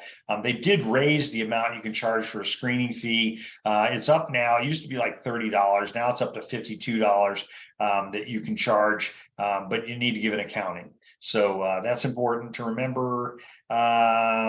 Again, we don't want their social security number. And so that's my lease rental application. And then here's my burn form again, you know, that we're going to do a background check on you and we're going to find things out. I can find out pretty much anything about anybody. Sometimes I have to do it by zone. So Southwest versus, you know, Chicago or something like that. Okay. All right. So that's my application. And then let's go ahead and talk about the lease itself. And then I want to launch into how to create these things for yourself. So this is my residential lease or month-to-month rental agreement. And again, this one's going to be fairly lengthy. So let's see here. Down here, it's going to be 9 pages on its own, and then there's the ancillary documents. So any questions about what we talked about so far? Okay, good. All right. So I'm assuming, you know, that you just don't have any questions, or not that you're not listening. So residential lease or month to month, that's my new LRLM form. Again, please make sure you're using the current form. All right. So the date, that's this date, whatever it is that you're creating the document, date prepared, tenant's name. Could be more than one. If it's 2, if it's 3, I'm going to use the ASA form, which is the additional signature addendum. Okay. And then the property owner, whoever that is. If I'm the management company, then I would fill that in. But let's just say that this is going to be an agreement. You're creating an agreement between the tenant and what was the landlord is now the rental property owner. Okay. Could be the authorized broker, could be the property manager. All right. So again, here's my address of the property. And I want a list of everybody who's going to live in the property over the age of 18 for more than 14 days, right? Okay. Remember, as I said earlier, the law treats them differently. And there's a lot of things about that. Evictions, for example, if I don't have everybody, now I got to figure out who the other people are. So evictions, slip and falls, things like that. The law treats differently if somebody has an accident on the property, if they're in the lease agreement versus if they're just living there. Okay. And so you got to be careful about that, because a lot of times the one with the really good credit comes to you and applies for the application, but your lease agreement is going to say that if anybody other than that guests are not permitted to stay, right? Any person in the premises other than those listed in the paragraph are considered guests, and they're not allowed to stay for more than 14 days without being on the lease agreement. Okay. All right. personal property being made, whatever, refrigerator, washer, dryer, whatever. What's my commencement date? What's the date of the beginning of the lease? So I might fill it out today, but the lease doesn't start until August 1, right? So then August 1 would go in here. Okay, so it begins on August 1. And then I have my, is it going to be month to month? Is it going to be a lease agreement? I'm going to probably make it a year's lease. Question, why would you put the management name instead of the owner themselves? Well, because a property management company manages properties on behalf of another. And so the owner may have several properties. The property manager may be handling multiple properties. And so, but the property management company has been authorized by the owner to represent the owner. Okay, that makes sense? Okay. If it doesn't, let me know.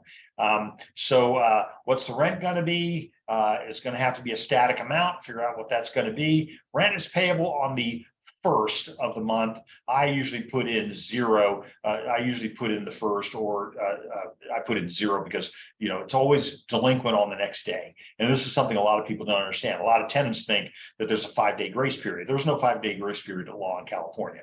Okay, so it is what you put in the contract. And my personal feeling is that if I give them 5 days, they'll take the 5 days. So if I give them the rent's due on either the first or the 5th day of the month, invariably, now I'm waiting to see on the 5th of the month if it's going to show up on time. So I just do the 1st of the month. And I sit down with my tenant. I say, here's the deal. Rent's due on the 1st. I serve you on the 2nd. And so I tell them that, right? I never have to evict tenants. I don't understand. But I'm very clear with them what our relationship's going to look like. The rent's due on the 1st. I serve you on the 2nd, which means you didn't get the rent in on the 1st. So I'm going to file an action to get you out of the property. Now, I know maybe it sounds harsh, but I also take really good care of my tenants. And I have tenants stay with me 15 years. I have so many 15-year tenants. I've had tenants move out of one of my places to be with me to move into another place that I own just so they don't lose me. So, I take really good care of my tenants. There's always going to be that problem tenant out there, but I always have this conversation at the very beginning. They're going to have to make a decision whether or not we're going to love each other. Are we going to do this transaction or not? And so, I'm not going to play games, but, I am going to serve you and I will get rid of you. And so I make it very, very clear. At the same time, if something's wrong, I want to know right when it's wrong. I'll have somebody on your doorstep in less than 24 hours. Okay. All right. And that's the relationship that I have. The name of the management is on the lower part of the lease. The name of the management. Where are you looking, Jeanette? Lower part of the lease. Are you talking about down at the bottom? Can we get to that when we get to it? I don't see what you're talking about. Okay. All right. If you think of it, let me know. Okay. All right. So this next paragraph, prorations are usually in a banker's month, they call it. So a 30-day month. So yeah, okay, there's 365 days in a year. So you've got 5 days, but no, it's a 30-day month. So even in February, by the way, on the 1st of February, they pay the rent for 30 days. Okay. All right. And when we prorate it based on 30 days. That's what that means. It's called a banker's month. Payment, here's how the form is. You're going to accept it. They have their pluses and their minuses. I don't do PayPal. I don't do Venmo. I've had really bad experiences with them, not them personally, but with payments by those processes. We had our bank, I won't tell you the name of our bank, unfortunately, that we do business with, has said that, when we had somebody putting money into our account on a Venmo thing, and we didn't know who they were. And so the bank said, if we find out it's one of our customers, then we will seize your bank account. I mean, I have a lot of money going in and out of that bank account every month. So you're going to seize my funds because of somebody else's mistake. And they were very clear that that's what they were going to do. So we just do not accept PayPal. We do not accept Venmo. That's just our thing. You do whatever your owner wants to do. Some of our owners, I have owners who just insist on, they love the electronic stuff. But remember, that there are some issues that are going to happen if you do wiring money rather than checks. You don't have the protection of the NSF laws, for example. So if a payment is returned for non-sufficient funds, then you have other things that can happen. But unfortunately, what happens if you didn't have a check? What happens if it was an electronic payment? You may not have that protection. Security deposits, almost always an issue. Always forward those, have those sent to the owner unless you're doing property management. Okay, so let the owner keep it, right? And then paragraph number 4B talks about the conditions associated with that. Security deposits shall not be used by tenant in lieu of the payment of last month's rent. And yet it's in bold print for a reason, because they tend to seem to want to do that. And then notice that you have an obligation at law to, within 21 days after the tenant vacates the property, the owner has an obligation to give either back the deposit or an accounting thereof. Essentially, that's what that's going to say. And for those of you, I think, Jeanette, were you asking earlier, here's my Civil Code 1950. Got lots of good stuff in there. So again, you either give back the deposit or an accounting thereof. If you give them back part of it, then accounting for what the money was kept for, things like that. Okay. Security deposit. Now, this is interesting. Will not be returned to the tenant until all the tenants have vacated the premises and all the keys have returned. Okay. So here I am back to my keys again. And the check is going to be made out to all of the tenants, or as subsequently modified. So I've had that happen where I had 5 tenants. And so, we require 1 check to move in. And when we're moving out, we're going to give you 1 check and it's going to go to this person, unless I get some kind of a writing from everybody. And I tell them that. I say, everybody send me something that says it's okay to give the check to, each person individually, but otherwise it's going to go to the person that gave me the check in the first place. Everybody okay with that? All right. No interest will be paid unless required by law. If the security deposit is held by the owner, et cetera, et cetera. Let me see. I'm trying to hit the highlights here. Down here, the maximum amount of security deposit, no matter what you call it, the maximum amount cannot exceed 2 months rent for an unfurnished premises. So it's 2 months for unfurnished, it's 3 months for furnished. Okay. In addition to any rent for the first month paid. That's why we never say first and last. Okay. It doesn't prohibit the payment of advance rent, but it has to be for more than 6 months, because the law says, well, you did it for 3 months, so you're really just trying to get around the rule. And so they don't like that. So it's got to be at least 6 months rent. Okay. I've had people pay a whole year in advance. I had one guy in Del Mar pay a whole year. My client owned the property, was a judge, and the tenant had an unlawful detainer like a month earlier, right up the street. And so I asked them, I said, why didn't you just pay your rent? They said, well, it was the principle of the thing. And I'm like, okay. He says the place smelled like cat urine, all that kind of stuff. And so, so he says, I'll give the owner the whole year. Okay. But remember, if they give the whole year and then they have just cause to get out of the lease, then the owner may have to disgorge that money. So, I don't know. I don't really care for those year-long payment in advance, only because I find that the owner has spent the money, and nobody explained that to anybody. Okay. All right. So just so you're aware of that. Late charges, return checks, we have to tell them, late right here, 0 calendar days. Okay. We charge 6% of the rent due. $25 is an NSF fee. All right. These are all standard charges that we charge. Okay. What else? Parking. You got to tell them if they got parking or not. So in this case, parking is permitted, and it's included in the rent, but it could be not permitted, or it could be not included in the rent. You could be charging extra for parking. I've had owners do that. Same thing with the storage. Storage is permitted usually within the interior of the unit, and it is included in the rents, that kind of thing. And then paragraph number 9 talks about utilities. So we want the tenant to pay all the utilities and maybe some additional stuff that they may not be aware of, but maybe not the HOA dues, for example. Okay. Or we may have a separate agreement for that. Everybody okay with that? Look at this. Housing provider is only responsible for installing and maintaining 1 usable telephone jack. Does anybody use a landline anymore?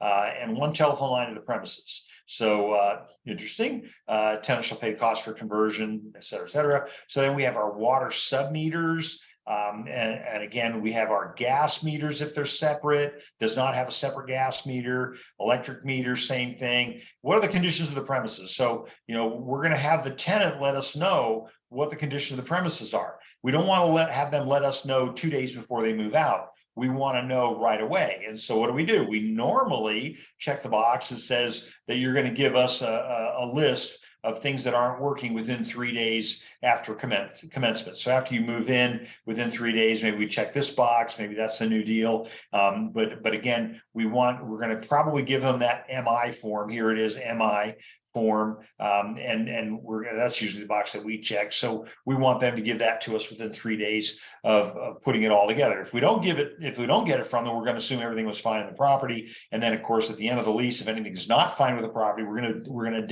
ding their deposit for it. Okay. Maintenance, use, and reporting. Again, let us know if things aren't working. I've seen some owners try to put the smoke alarms and carbon monoxide detectors back on the tenant. I don't think that's a really good idea.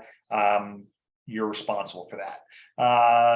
Tenant shall water the lawn, maintain the garden. I find that it's usually prudent to pay half the water bill. And part of that reason is because tenants tend to disable the rain bird, turn off the automatic sprinkler system. So I like to participate in the money for the water, so that they'll continue to water the property. So I'm going to have to speed it up a little bit here. Personal property, gratis and without warranty of condition. In other words, we're not going to fix it. What else? I always tell a tenant, go to the property at night, make sure it's where you're going to be able, if you're a night sleeper, make sure you're going to be able to sleep. Animals, now I'm into my code 54.2, no animals, that's the default, unless we use the animal terms and conditions addendum, which we talked about this morning's class. I like that form. It replaced the pet addendum. I thought it was a really good form. I like the ATCA better. Smoking, no smoking is allowed on the premises, or it can be only the following substances, things like that. But by default, no smoking on the premises.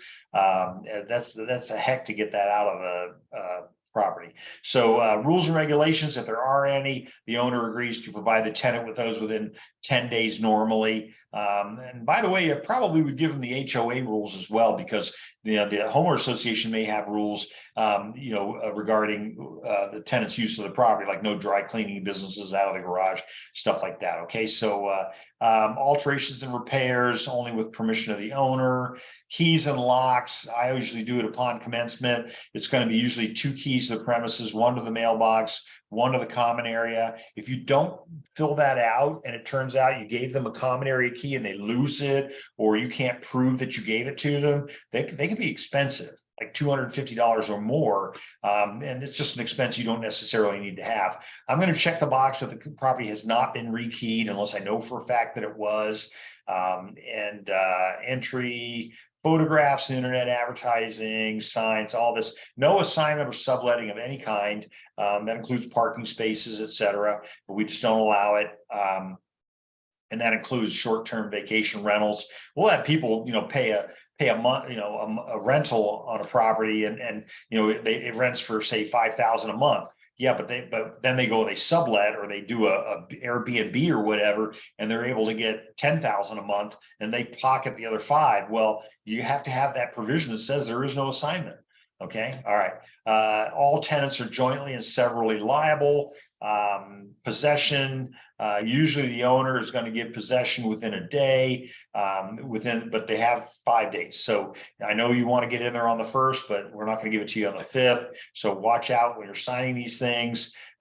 Tenant's obligation, again, the tenant only has to give the property back in broom clean condition. So we have an addendum in our agreement that says that they will have it professionally cleaned, including windows, and provide receipts for that. But again, we give it to them that way too. We don't ask them to give it back to us in better condition than they were given. So we have it professionally cleaned, including rooms, including windows, etc. And then we expect it back in the same condition. What else? All this legal stuff. I mentioned insurance earlier. So paragraph number 29, we require them to have $100,000 worth of insurance. I think I'm going to raise that to 250, not 2,500,000. So the insurance requirement is going to be 250, and we want them to name the property manager or the rental property owner as the additional insured. Water beds, portable washers. I don't know what the fixation is with water beds. They have about as much pressure on the ground as a refrigerator does, but okay. Make a big thing out of that. You have to fill in where notice goes. Okay, you have to let everybody know where the notice goes. So whoever the housing provider is, whether it's the owner, the property manager, the agent, whatever. Again, if you're not doing property management, your name should not be in here unless you are the owner. And then the tenant is usually the place where they are occupying. Karen, so regarding non-subletting for Airbnb, can you repeat where it's clarified in the lease? Yes, Karen, thank you for asking. So I'll scroll up a little bit here. So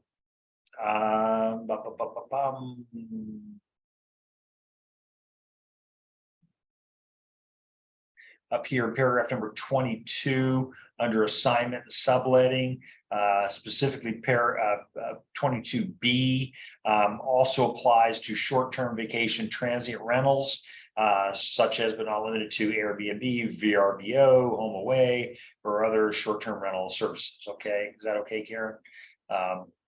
Definitely the default says, no, you will not. I don't know why, as an agent, you would check the box, doesn't apply. I don't know why you would do that, but okay. I imagine some people do. Okay, tenant estoppel certificate, one of my favorite things. Anytime you put a tenant in a property, I would have them provide a TEC form immediately within 3 days after moving in, because that's the document that says, here's the whole lease, this is the lease, the whole lease, and nothing but the lease, so help me God. And so you want their signature on it, you want the owner's signature on it that says that, hey, this is the entire terms. That way, the tenant's going to fill the form out. They're going to say it's my washer dryer, and then that way, when you go to sell the property, you're not giving away the tenant's washer dryer, which you don't have the authority to do that. So I would get that done right away. I've had cases where the tenant claimed that they had a greater deposit than the owner claimed that they had. So if you get that TEC form right away, tenant estoppel certificate, they didn't write it out here for you, but oh, here it is down here. But that's a great little form. Every time you take a listing with a rental in it, every time you write an offer on a property, make sure if you're writing the offer, you have the TOPA form, which is the tenant occupied property addendum, and that calls out the tenant estoppel certificate. Okay, all right. Let me see what else. There's my mediation again, same rules before. And then there's my attorney's fees. And once again, prevailing party. Now, what we've done here is we've limited to a reasonable attorney's fees and costs not to exceed $1,000. I mean, I charge them $1,000 to talk to me, right? I mean, I charge them $1,500 just to talk to me. Okay, so this is CAR's attempt to quelch the litigation. I like that feature. Tenant agrees to it, run with it, right? Okay, keeps it down. Disclosures, here's all my disclosures again. Remember, the law requires that we disclose the existence of the Megan's Law database, not that we go to the database. I recommend against going to the database. Okay, everybody good with that? All right. Always include the residential environmental hazards booklet. I'm going to show you in a minute where it is. Now, I know in sales transactions, we get used to the fact that they're usually provided by the Natural Hazard Disclosure Company. Not all of them do, by the way. Double check on that. Make sure the one that we use very clearly does. And it's saved us on a number of occasions because the law requires it in sales and rentals. So we have separate forms for that. And I'm going to show you what that looks like. Okay. And then I have my flood hazard disclosure. We have a form for that. And I'll get to that in a minute. It's going to be down here underneath all this. Time of essence, etc. Confirmation of my agency, paragraph number 41. Termination of agency. Again, this is on the lease side of things. So the obligation terminates upon the last to occur the following: either tenant occupancy, delivery to the tenant the keys. When I'm giving the keys, I am over it, right? I'm done. They've got it. Okay. So that's what that's all about. I'm no longer their agent. Okay. All right. And again, in rentals, at least, the tenant has a right to receive foreign language translation, and not necessarily at, well, actually the law requires the housing provider or the property manager to provide them with a foreign language translation. We don't do them anymore. We used to do them, but we stopped doing them. So I don't know why we still require it. But anyway, don't you be the translator, okay? Let's see here, receipt.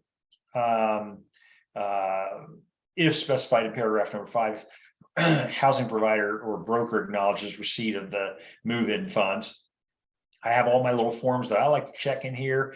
And then notice tenant flood hazard is by default, bed bug disclosure by default. Those are statutory, rent cap, statutory. Okay, so the other ones that I have checked are not statutory. And then we have our legally authorized signer, much like what you saw before with the entity tenant versus the entity housing provider.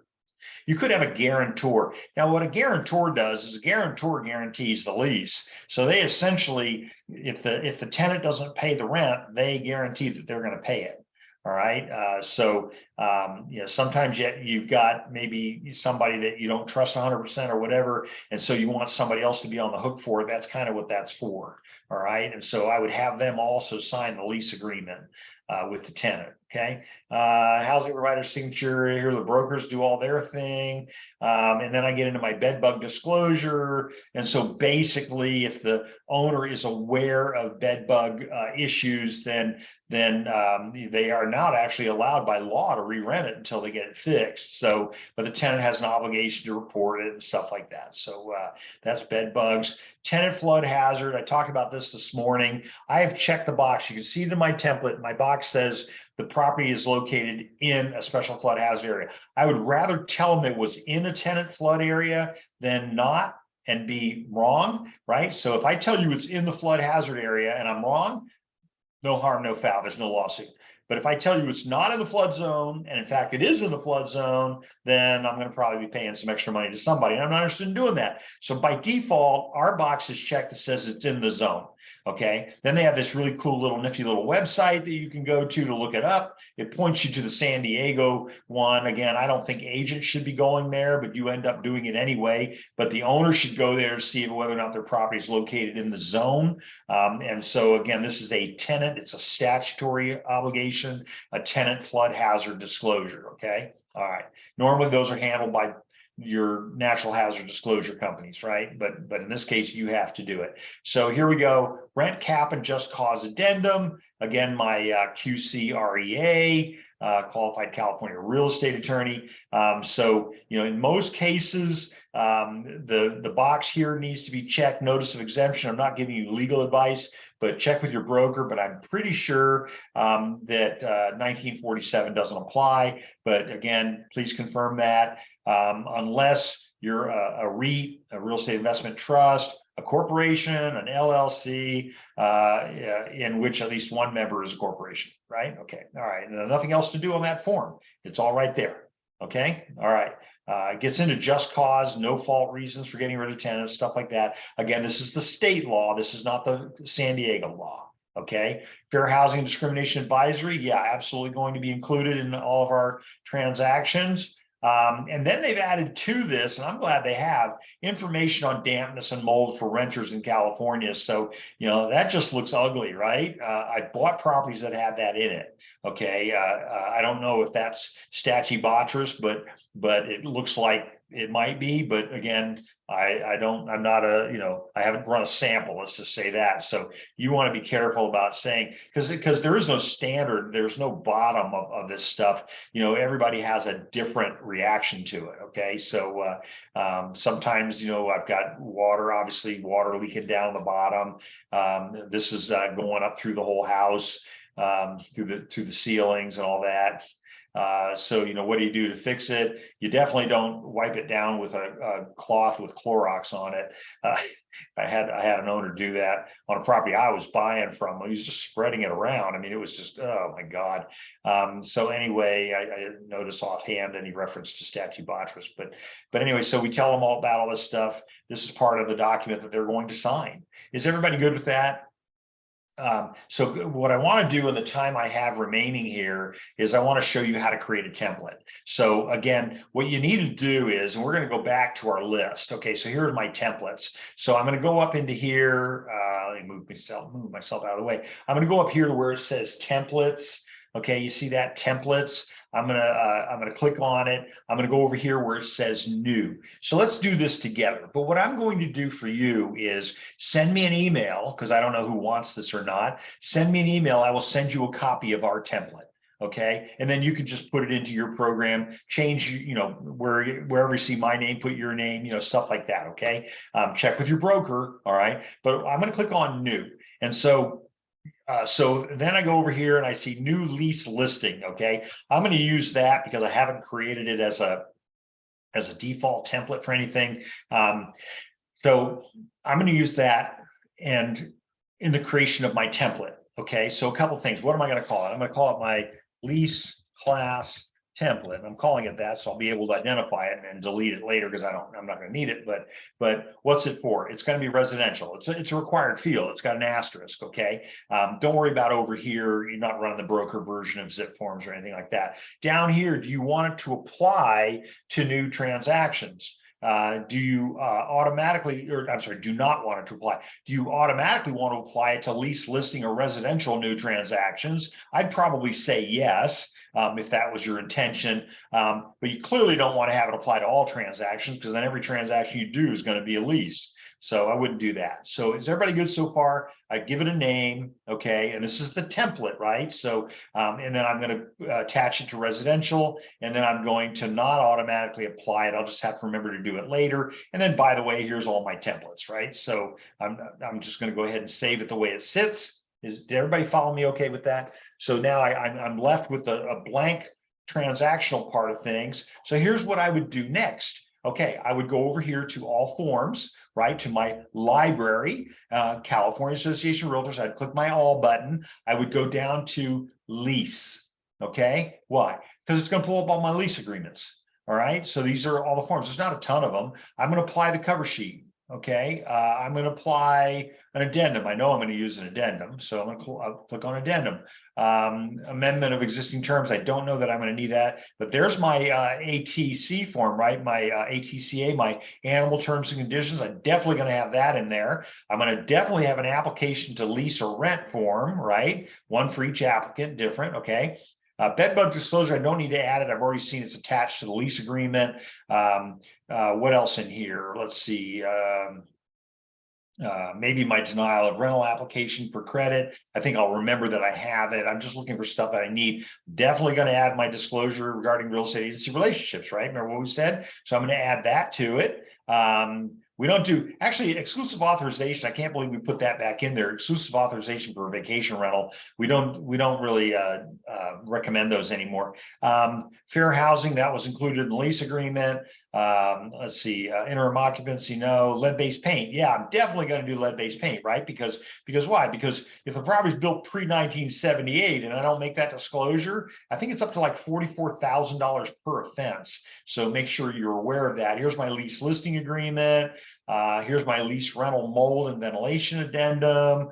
What else do I have to have in here? My move-in inspection, my move-out inspection, my notice regarding background investigation is already included in the lease agreement, right? Notice of entry, notice and change of term. These are things that I don't necessarily need. I'm kind of a minimalist right now. I want to do as less as possible. What else do I have to have in my agreement?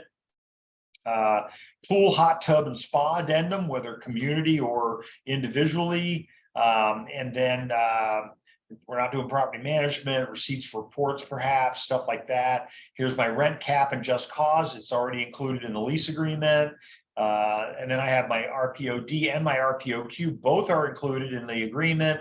And I don't need my RCSDs. Everybody follow? I know I'm doing this fast, but I'm trying to get it done for you and actually get you out a couple minutes early. But my residential lease, my RLMM, for sure, I want that in there, right? And then my tenant estoppel certificate, I definitely want that in there. Where's my tenant occupied property addendum? Oh, that's interesting. We didn't put that in there. Huh. We got the estoppel certificate. Tenant flood hazard is included in the lease agreement. What else? Anything else in there exciting? If I use the current forms, I don't need any of these. So that's really all I need. I mean, the basics, okay? So, I've got the basics of what I need in here. And again, I want to remove, where was that one that I added that I wish I had, the exclusive vacation rental. So caution about deleting things. My recommendation is you never delete anything, because if you delete it, we can't get it back, okay? So be careful what you delete. All right. Now, obviously, I know what I'm deleting here, but because I know I don't need that in here. It's not supposed to have been a form that even worked anyway. But so anyway, I've created all the forms. Now I go through my cover sheet. I'm showing you how to create a template. I go through my cover sheet. I don't know the tenant's name because I don't know who that is yet. This is a template. I don't know the owner's name. I don't have any of this information, although I've asked them repeatedly, why don't you just put California in there? Right? Because, this is this is forms for California. It's not for other states. So, okay, what else do I need to know? Probably residential, right? Escrow, I don't need escrow. Buyer's broker's information might be me, right? But I may be the seller's broker. So, I'm going to put the company name in there. There it is. Okay. I'm going to put the company's license number. So the reason I'm filling all this out, 019, this is 019775787. The reason I'm filling all this out is so I don't have to do it later. Okay, so I'm going to show you why, because I don't need lender, I don't need appraisal, I don't need title, I don't need pest control, I don't need disclosure, I don't need home warranty, I don't need any of this other stuff. There may be a TC, we just added this to it recently. So I've created my template and I went into my cover sheet to do it. Now, one of the things that I tell everybody to do is go in here to parties and fill out who the parties are. So obviously, you know who you are, you would fill that out, okay? All right, so I've created my lease class template. And so anybody have any questions? It's obviously not complete, right? I'm going to send you this one. You send me an email and I'll send you this one. Okay, so this one's as complete as it's ever going to get, okay? For now, anyway, until they update the forms. Okay, so now I've created it. Anybody have any questions about how I created it? I want to show you now how to use it. All right, so I'm going to go, I've got my little, it's called lease class template. I'm going to go over here to transactions, and now I'm going to create a new transaction, right? So it's going to be a new lease listing. Follow me? Click on new lease listing. I've got to give it a street name. Or a name of the transaction. I don't have to put a property address in there. I'd recommend it.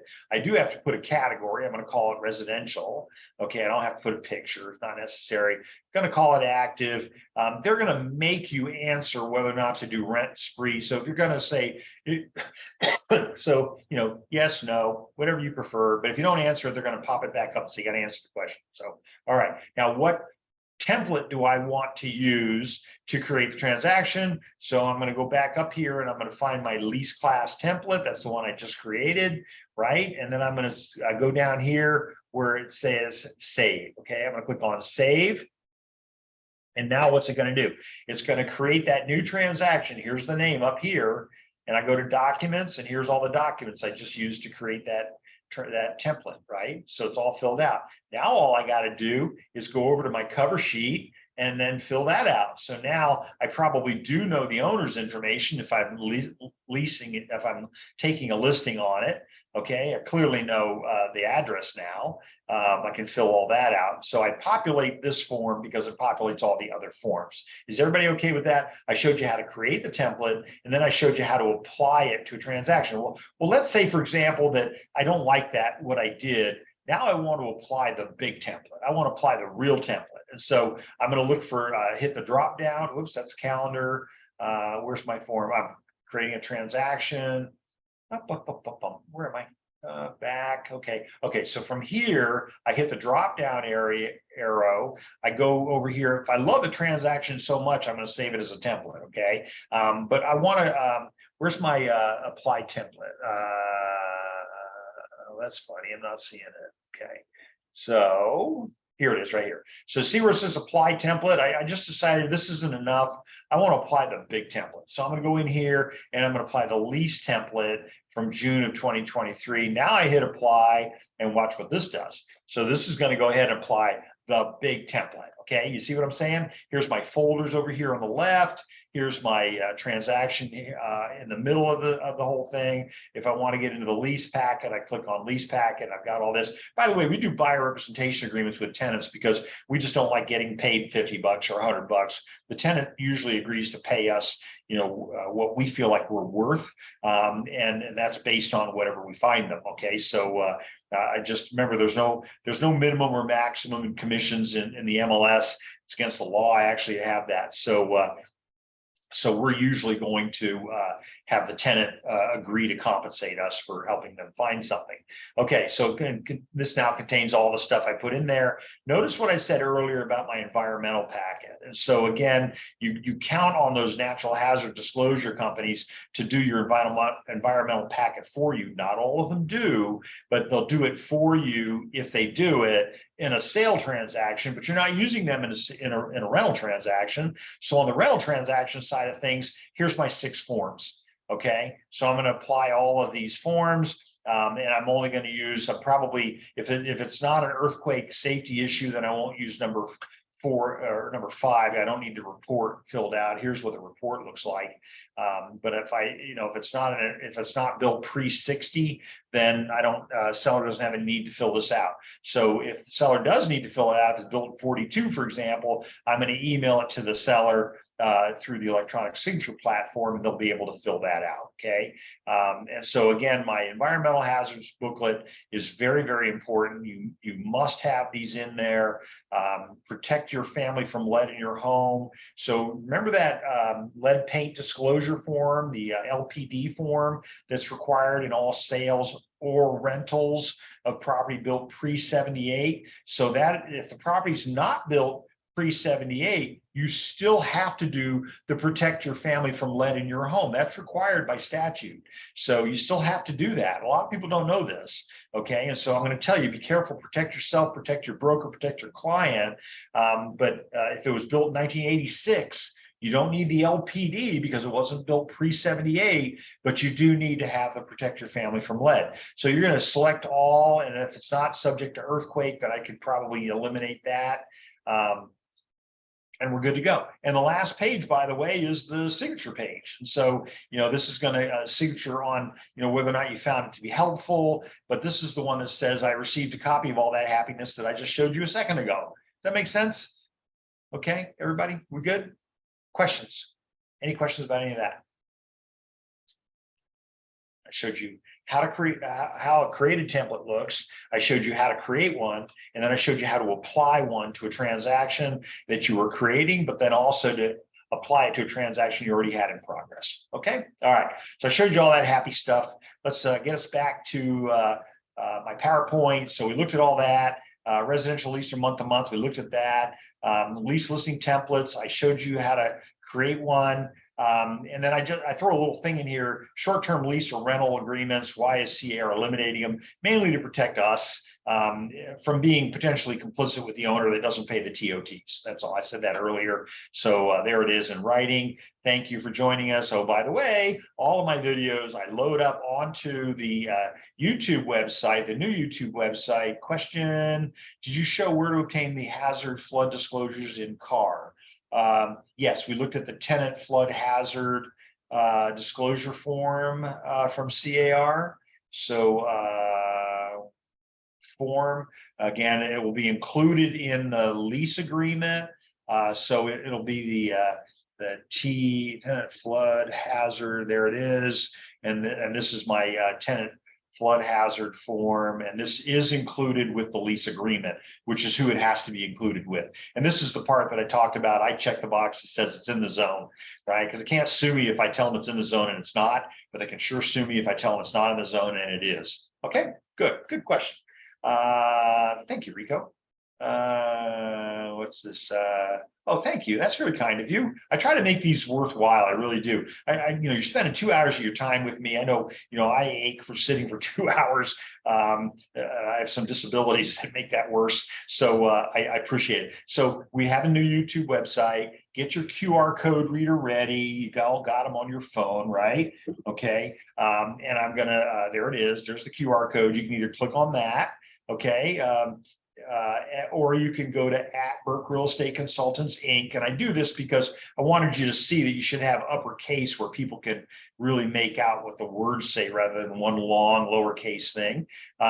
You've also got a bit.ly link. And by the way, I create these because I'm required to by the Department of Real Estate when I go to do the classes. I have to provide you with the forms to complete ahead of time, registering for the class. Especially in our case, I suspect we're going to have a lot of people in the room. And so imagine, would anybody want to sit through 5 hours of me?